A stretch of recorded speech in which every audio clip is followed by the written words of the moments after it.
Hello, Physics 20s, Mr. Jukley here.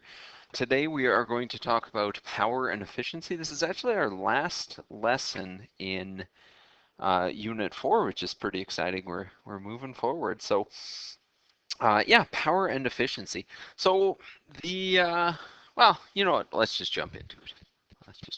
So, first thing I want to kind of run by you folks is a bit of a trick question.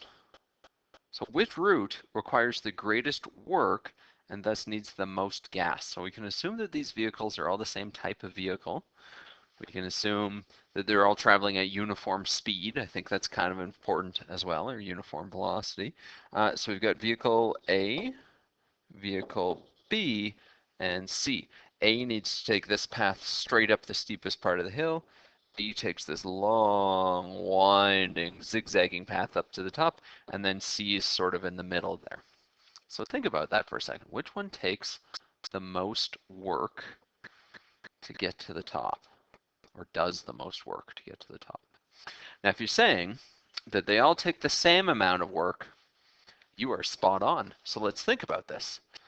We know that work is a change in energy, and if they're traveling at a constant speed, the only change in energy we have is their gravitational potential, so it's EPGF minus EPGI. Now, if they all started at the bottom at the same height, our initial gravitational potential energy is the same for all of them.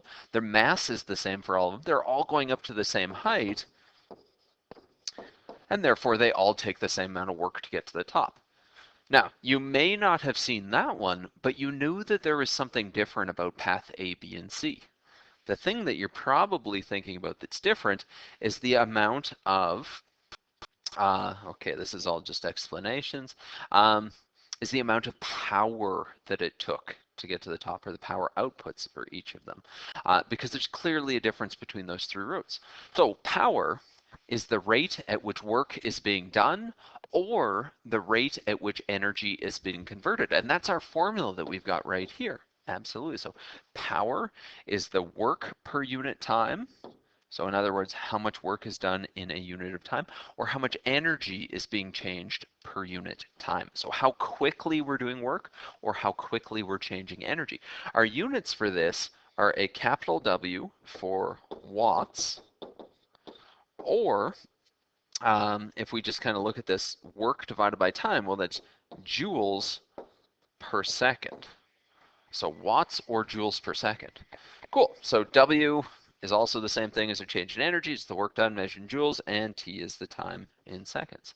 So just to get an idea of this, like some stereos that you can get, like most stereos that people have in their house are somewhere between 10 and 150 watts. So what that means is some of the smaller stereos might use, say, 10 joules of energy per second, where some of the bigger ones might use 150 joules of energy per second. Per second, that's a lot of energy per second.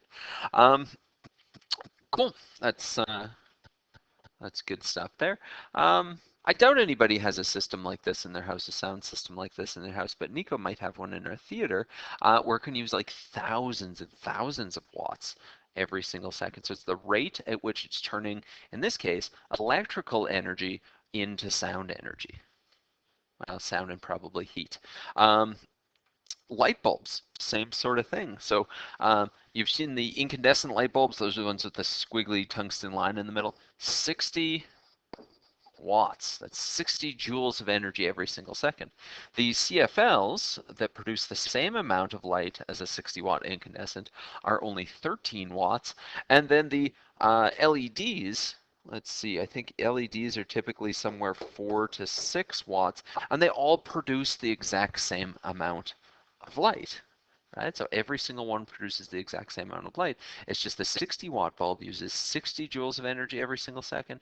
The 13-watt compact fluorescent uses only 13 joules every single second, and then the LED uses only 6 joules every single second. So you can see it's probably better for the environment, better for your house to use the LEDs. Let's see. We can also measure power. So there are other things to measure power. The meters on the side of your house typically measure power, and they typically measure it in kilowatt hours. So You'll learn about that one if you ever take Science 30. We're not going to get into it too much right now, but there are other ways to measure that. One quick thing that you might want to look at here, and this doesn't show up very often in Physics 30, but if you're doing a bunch of the practice, might show up a little bit. So if we combine these two formulas, so essentially I take my power and my work formula. Well, I know that work is force times distance, and I just plug that in where power is. I can say power is equal to force times distance divided by time. And then you might think to yourself, like, what's another thing that we could pull out of this? In particular, what's distance divided by time?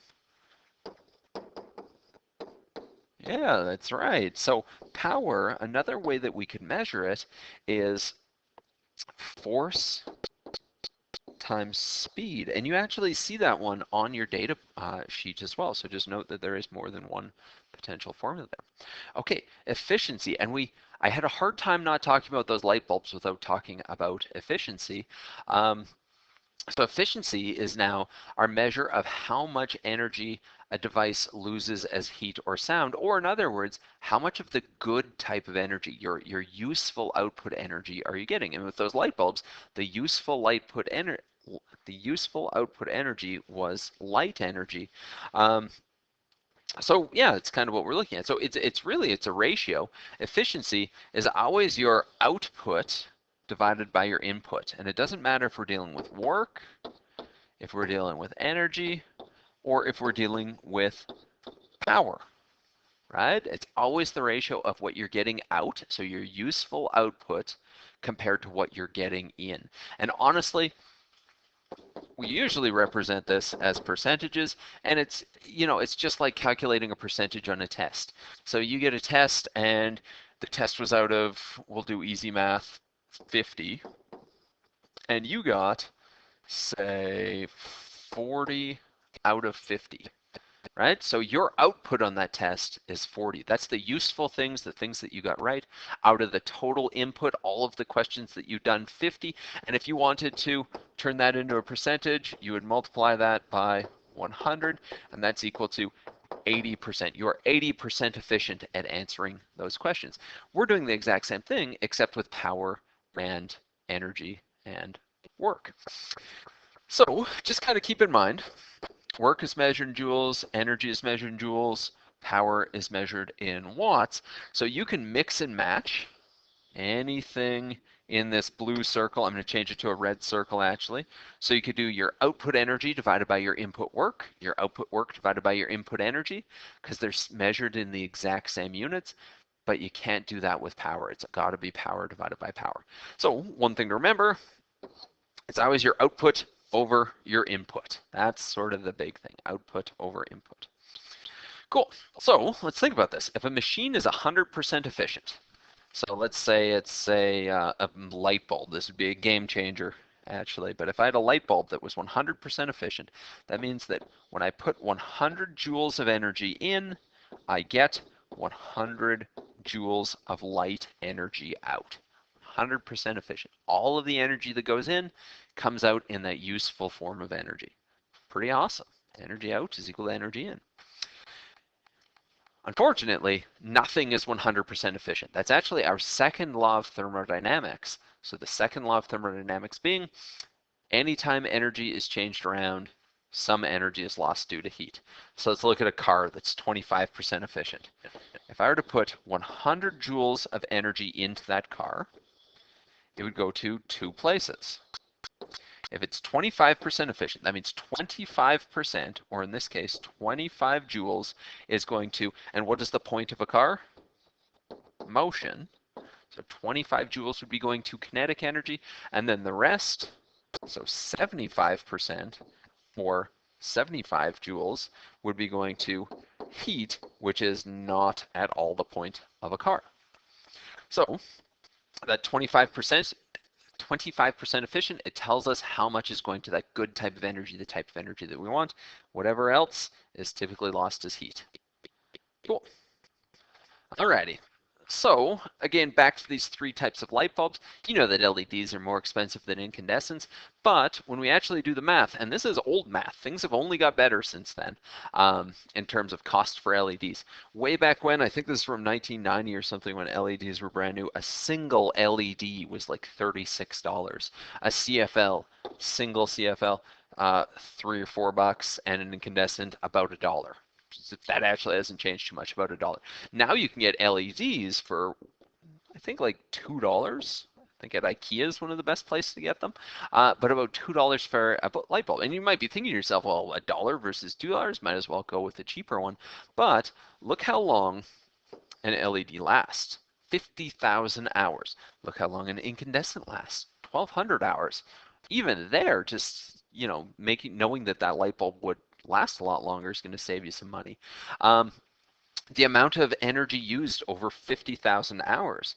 So 300 joules versus 700 versus 3,000 joules. There's another place where you're going to save some money. So the cost of running incandescent bulbs for the exact same amount of time as the lifespan of one LED is significantly different, right? So money is one thing, but also just the energy that needs to be produced for that. And also keep in mind that this gets cut down significantly because no one's paying $36 for a light bulb anymore. Cool. Okay, some other examples. The human body, about 20% efficient. Gas-powered vehicles, somewhere in the range of 15% efficient. That being said, some of them are significantly better. So Lydia and I used to have a Prius. We love that thing. Cost almost nothing to fill up with gas. This is the most efficient car as of a few years back. It got 0.074 liters per 100 kilometers. To put that into perspective, the old Prius got about 4.5 liters per 100 kilometers. My minivan gets about 10 to 12 liters per 100 kilometers. My buddy Danny's truck gets about 22 liters per 100 kilometers. So this is actually pretty insane. Apparently you can go from one coast of the country to the other coast of the country on 4.5 liters of gas. That being said, doesn't look like it's going to be the most comfortable ride, but still pretty cool. Still pretty cool. Okay, so this is a cute cartoon. One chicken is saying, "This is your high efficiency car?" The other one, "It saves the environment by forcing me to walk everywhere." Flat tires, piece of junk. Probably not a very efficient car, to be honest. But anyways, it's a cute cartoon. So at this point, you've got the big ideas. Like honestly, you've got the big ideas for power and efficiency. You will absolutely 100% need to know power and efficiency for Physics 30. That being said, it shows up in a handful of places, and it's one of those concepts, like you saw about how hard it is. So it's one of those concepts that people can usually pick up on in Physics 30. Like oftentimes people totally forget about it, and then we do a very, very quick lesson. So if you want to tap out here, if you want to call it a day for this lesson, just make sure you know the big ideas. What is power and how does it relate to work, and what is efficiency? You're good to go. If you want to stick around and look at any of the mathy parts, feel free to stick around and look at the mathy parts. It will all be extensions or enrichment though. So big ideas is the essential. Any of the mathy parts or questions are enrichment. So anyways, I'm going to go through this one. If people are sticking around, that's fantastic. If not, well, that's okay too. So let's check it out. We got a 140 watt engine of a 900 gram electric car is 80% efficient. Determine its final speed from rest after 3 seconds. So this is a bit of a doozy. We're jumping in like crazy here. So I think the first thing that I might want to do is, so I got a 140 watt engine that's running for 3 seconds. From that, I can figure out how much energy that engine is actually converted. And I think that's a good first step for this one. So let me just get a bit of a thinner felt pen here. There we go. So step one, how much energy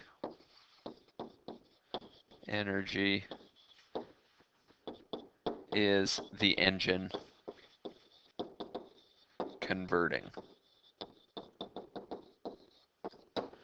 So I know that I've got power is equal to our change in energy per unit time. So my change in energy is going to be equal to the power multiplied by the time. So the power was, I got to scroll back up here, 140 watts times 3 seconds. 140 watts times 3 seconds. And if you put watts as joules per second, you'll see how the units cancel out. We're ending up with joules. So this works out to be 420 joules. Now what that actually means is that in that 3 seconds, it's taking 420 joules of probably chemical potential energy, and it's turning it into other types of energy, right? So heat and motion, essentially. Cool. Okay, so we've got the total amount of energy that that engine is converting. Let's see. The engine is only 80% efficient. So part 2 of this is, well, if I've got a total of 420 joules, how much of that is actually going into kinetic energy? So let's find how much converted into EK.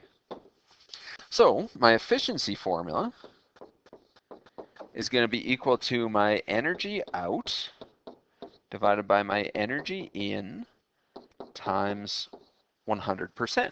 So my energy output, that's what I'm looking for. I'm looking for the kinetic energy. This is my energy input because that's how much energy is going into and through that engine in the first place. So the total energy that's going through the engine, whereas the output is just the stuff that's coming out as kinetic energy. So let's see. If I wanted my energy output, I just need to rearrange this formula. So it's going to be efficiency times my energy in, and then divided by 100. So let's see, that's going to be 80 times my input energy, 420 joules, and then divided by 100. And when we plug that in, my energy out, which is equal to my kinetic energy, and that's going to be actually my final kinetic energy because that's how much energy has turned into it. That's going to be, we plug that in, 336 joules. Cool, so that's now my final kinetic energy that we're talking about here. So if it's starting from rest, right, I can go through and I can say, oh, okay, well, my change in kinetic energy is equal to EKF minus EKI. And actually, I should say that that's technically my change in kinetic energy up here, but it's going to work out to be my EKF anyways. So that's going to be equal to 0.5 mvf squared. Could I figure out my final velocity now? Absolutely we could. So let's just rearrange. Let's go VF is going to be the square root of EK over 0.5 m. Make sure you're good to go with that rearranging. So all I did was divide both sides by 0.5 and by m, and then take the square root. Let's see. So plug in some numbers. That's the square root of 336 joules divided by 0.5 and divided by the mass. Now the mass was given to us in grams. We realistically want kilograms, so that's 0.9 kilograms. And when all is said and done, this car is going 27 meters per second, which is actually very, very, very extremely fast. It's about 100 kilometers per hour. That being said, I know a guy who owns a hobby shop, or at least I think he works at a hobby shop. He's a friend's brother. There's some pretty wild remote control cars out there. 27 meters per second. Okay, last little thing to talk about if you're sticking around for this part is might as well just go through and sort of talk about input versus output energy, because this is sort of one of the things that people find trickiest. So we've got a 200 Newton meter spring compressed 14 centimeters. If it launches a 70-gram ball vertically, it's 90% efficiency. What is the ball's maximum height? So all I really want to do with this is figure out what my input energy is and what my output energy is. So what are we starting with? We're starting with spring energy. So EPS. And just a little reminder, I know that this was extension or enrichment, but we can still go through and talk about it. So 0.5 kx squared. And then my output energy, when all is said and done, we've got the height, and height is gravitational potential energy. EPG is equal to mgh. Cool. So when we start to think about it like that, well, that's not too bad. Let's check out another one here. So an archer needs an average force of 800 newtons to draw a bow 40 centimeters. That's 60% efficient to determine the maximum speed of the bow, or sorry, the arrow. So let's see.